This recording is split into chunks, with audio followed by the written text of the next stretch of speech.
সাম্প্রতিক কয়েকদিনের মধ্যে পশ্চিমবঙ্গে প্রাকৃতিক বিপর্যয় থেকে শুরু করে রাজনৈতিক উত্তাপ এবং এর জন্য পরিস্থিতি আরও জটিল হচ্ছে। পশ্চিমবঙ্গের রাজনীতি কোন দিকে মোড় নেবে সেটা তো অবশ্যই বিধানসভা নির্বাচন মিটে গেলে আমাদের কাছে স্পষ্ট হবে, কিন্তু যেই কথাটা বারবার করে উঠে আসছে সেটা হচ্ছে গিয়ে এই যে খগেন মুর্মু তাকে মারা হলো, প্রহৃত হলেন, রক্তাক্ত হলেন, তার স্কাল সেই হাড় ভেঙে গিয়েছে, সেই ছবি দেখা যাচ্ছে। মমতা বন্দ্যোপাধ্যায় খগেন মুর্মুর সঙ্গে দেখা করতে গেলেন, সৌজন্যতা রাখলেন ইত্যাদি সব দিকগুলো সামনে এলো, আমরা সেটা দেখতে পাচ্ছি। কিন্তু প্রশ্ন হচ্ছে এখানে যে এত কিছু হওয়ার পরেও বিজেপির একজন সিটিং এমপি তাকে মেরে রক্তাক্ত করে দেওয়া হলো, একজন বিধায়ককে মারধর করা হলো, একটি এলাকায় ত্রাণ বিলির কাজ করতে গিয়ে তাদের এরকম বাধার মুখে পড়তে হলো, কিন্তু তারপরেও কোথাও রাজ্য বিজেপি এই বিষয়টাকে, তারা তো প্রধান বিরোধী দল, এই বিষয়টিকে তারা কি ইস্যু করতে পারছে না,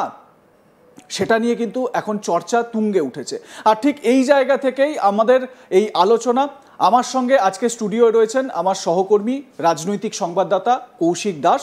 কৌশিকদার কাছে আসবো। কৌশিকদা, আমরা যেই সময় এই আলোচনা করছি, মানে আমাদের প্রথম টাইটেল যে কেন্দ্রের বিজেপি কি আদৌ বাংলায় ক্ষমতায় আসতে চায়, এইটা একটা বড় প্রশ্ন উঠে গিয়েছে। আমরা যখন এই মুহূর্তেই আলোচনা করতে বসেছি সেই সময় জানতে পারা যাচ্ছে যে পশ্চিমবঙ্গে নির্বাচন নিয়ে, 26-এর বিধানসভা নিয়ে একটা বড় বৈঠক বিজেপির অন্দরে হতে চলেছে এবং কেন্দ্রীয় পর্যবেক্ষক, যে দুজন নির্বাচনী পর্যবেক্ষক ভূপেন্দ্র যাদব, বিপ্লব দেব, তারা এই বৈঠকে উপস্থিত থাকবেন। একটা রোডম্যাপ তৈরি করা হবে। সেটা তো না হয় একটা রাজনৈতিক দলের যা কর্মসূচি সেই অনুযায়ী হবে, প্ল্যানিং সব বন্ধ ঘরে নানান রকম ব্লু প্রিন্ট তৈরি হয়। কিন্তু প্রশ্ন হচ্ছে যে একের পর এক ইস্যু আমরা দেখতে পাচ্ছি যে আরজি করের অভয়াকাণ্ড, তারপর আমরা দেখতে পাচ্ছি যে ল কলেজে এক ছাত্রীর সঙ্গে নির্মমতা, তারপর আমরা দেখতে পাচ্ছি এই উত্তরবঙ্গে এই বিপর্যয়, সেখানে যেই জায়গায় একেবারে বিজেপি স্ট্রং হোল্ড বলে পরিচিত সেইখানে গিয়ে বিজেপি এমপি বিধায়কদের এরকম বাধার মুখে পড়তে হলো, রক্তাক্ত হতে হলো। প্রশ্ন হচ্ছে যে কেন্দ্রের, মানে এখানকার বিজেপি নেতারা যতই তারা বিরোধিতা করুক, যতই তারা বলুন 26-এ মমতার বিদায়, মানে কোথাও কি কেন্দ্রের বিজেপি নেতারা সেটা আদৌ চাইছেন? এই প্রশ্নটা কিন্তু এই মুহূর্তে উঠে যাচ্ছে। একদম তুমি ঠিক বলেছো। কারণ যখন আমি তো একটা মফস্বল থেকে আসি, কর্মসংস্থান মানে কর্মক্ষেত্রে আসি একটা মফস্বল জায়গা থেকে, আমাকে আসতে গেলে ট্রেনে করে আসতে হয়। সেই ট্রেনে আমি যখন আলোচনা শুনি মানুষের, বিভিন্ন লোক বলছে এত কিছুর পরেও বিজেপি কেন প্রতিরোধ গড়ে তুলতে পারছে না, তারা রাজপথে নামছে না কেন নামছে না, এটা নিয়ে কিন্তু সাধারণ মানুষের মধ্যে একটা প্রবল কৌতূহল, উৎসাহ, সেখান থেকে কিছু কিছু কথা কানে আসে। তারা বলছেন তারা কিন্তু মানে দিন আনে দিন খান, ট্রেনের দরজায় দাঁড়িয়ে তারা গল্প করতে করতে আসেন, খবরের কাগজ পড়েন, মোবাইলে ইউটিউব চ্যানেল দেখতে দেখতে আসেন, সেখানে তারা বলছেন খবর দেখার পরে বলছে যে তাহলে কি মোদির সঙ্গে মমতার কোনো সেটিং আছে? এই যে এত বড় একটা ঘটনা ঘটে গেল, গোটা বিশ্বের বাঙালি যারা আছে তারা প্রতিবাদ করলো আরজি করের ঘটনা, সেই নির্মমতার পরেও কেন বিরোধী দল পথে সেভাবে নামলো না? তার মানে কি দিল্লির কেন্দ্রীয় বিজেপি চাইছে না যে পশ্চিমবঙ্গে তাদের বঙ্গ বিজেপি ক্ষমতায় আসুক? তারা কি চাইছে মমতাই মুখ্যমন্ত্রী থাকুন পশ্চিমবঙ্গে? এটা কিন্তু মানুষের মত। খুব গুরুত্বপূর্ণ এই বিষয়টা যে এত কিছুর পরেও তুমি দেখো, শুধু এখানে নয়, সন্দেশখালীর ঘটনাটা তুমি ভেবে দেখো। একদমই তাই। শেখ শাহজাহান তাকে ধরতে যাওয়ার পরে মানে সিআইএসএফ আক্রান্ত হলো, সেখানে শুভেন্দু অধিকারী ছুটে গেলেন, সবকিছু হলো।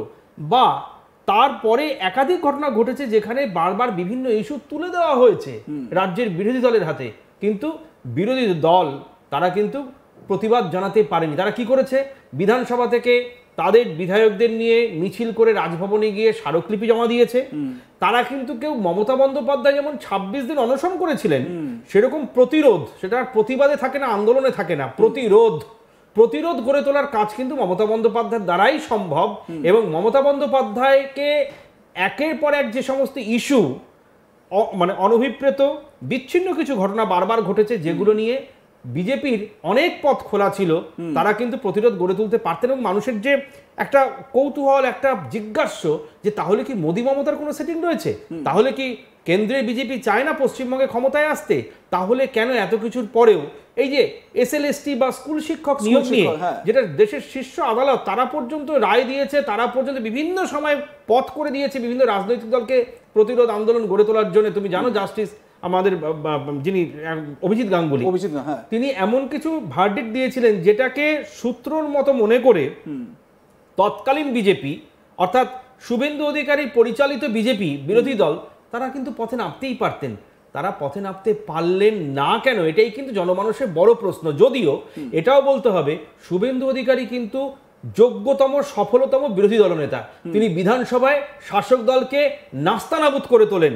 আমরা দেখেছি বিধানসভায় শেষ অধিবেশনেও বিভিন্ন ইস্যুতে একদম প্রশ্ন উত্তরের যে সেট দেওয়া হয় মন্ত্রীদের কাছে, সেই সেট ছিঁড়ে ফেলা, স্পিকারকে ঘেরাও করা, স্পিকারের বিরুদ্ধে অনাস্থানার মতো বিভিন্ন রকম প্রচেষ্টা তারা করেছেন। লবিতে বিক্ষোভ, ওয়েলে নেমে বিক্ষোভ, স্পিকারের দিকে তাকিয়ে কাগজ ছড়া থেকে শুরু করে, মানে এটা কিন্তু তারা স্পিকারকে তারা ব্যক্তিগতভাবে কোনো রকম অসম্মান করছে না, তারা রেকর্ড করাচ্ছে যে আমরা রাজ্য সরকারের এই মতবাদের বিরুদ্ধে প্রতিবাদ জানাচ্ছি, এবং এটা একটা সংবিধান সম্মত একটা প্রতিবাদের কৌশল। একদম, মানে এটাও তো ঠিক যে মানে শুভেন্দু অধিকারী এমন একজন বিরোধী দলনেতা যিনি সম্ভবত, কৌশিকদা তুমি ভালো বলতে পারবে, সম্ভবত শুভেন্দু অধিকারী সবথেকে বেশিবার সাসপেন্ড হয়েছেন বিধানসভায়। সম্ভবত শুভেন্দু অধিকারী এমন একজন বিরোধী দল। আমার মনে আছে আব্দুল মান্নান একবার সাসপেন্ড হয়েছিলেন, সূর্যকান্ত মিশ্র যখন বিরোধী দলনেতা ছিলেন তিনি সাসপেন্ড হননি, কারণ তিনি খুব সাংবিধানিকভাবে মানে সঙ্গত কারণেই সাংবিধানিকভাবে তিনি সেই সময় এই বিমান বন্দ্যোপাধ্যায় যিনি বর্তমান অধ্যক্ষ বিভিন্ন রকম প্রতিবাদ করতেন, কিন্তু সেখানে তাকে সাসপেন্ড করা হয়নি। কিন্তু আব্দুল মান্নান একবার সাসপেন্ড হয়েছিলেন, এবং তোমার মনে আছে কংগ্রেসের বিধায়ক অরুণাভ ঘোষের 2 ঘন্টার জেল হয়েছিল, সেটা বিধানসভার মধ্যেই। আর শুভেন্দু অধিকারী সপারিষদ শঙ্কর ঘোষ অনেকেই ছিল সেখানে, তাদেরকে নিয়ে কিন্তু শুভেন্দু অধিকারী বা মনোজ ওরাও সাসপেন্ড করা হয়েছিল এবং বহিষ্কার করা হয়েছিল। বিধানসভার চলতি অধিবেশনে তারা আসতে পারবে না বলে স্পিকার রুলিং দিয়েছিলেন। তার মানে এর থেকেই প্রমাণিত যে শুভেন্দু অধিকারী যেভাবে বিরোধিতা করছেন সেটা একদম সফল এবং সার্থকতম একটি বিরোধিতার জায়গা। কিন্তু এখান থেকে আমার প্রশ্ন, যেটা বিধানসভার অন্দরে শুভেন্দু অধিকারী সংগঠিত করতে পারছেন, দলগতভাবে বিজেপি, বঙ্গ বিজেপি নেতারা তারা কেন মমতার বিরুদ্ধে এই আন্দোলন বৃহত্তরভাবে ছড়িয়ে দিতে পারছেন না? এত হাতের সামনে ইস্যু, এত বড় বড় ঘটনা, এবং যে ঘটনাগুলো বাস্তব, এরকম নয় যে কোনো রকম ভাবে কল্পনা করে মিথ্যাচার করে চাপিয়ে দেওয়া হচ্ছে।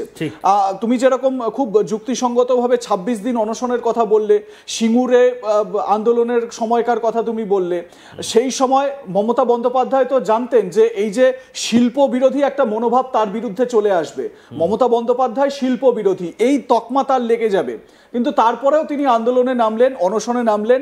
টাটা গোষ্ঠী তারা বাধ্য হলো রাজ্য ছেড়ে চলে যেতে।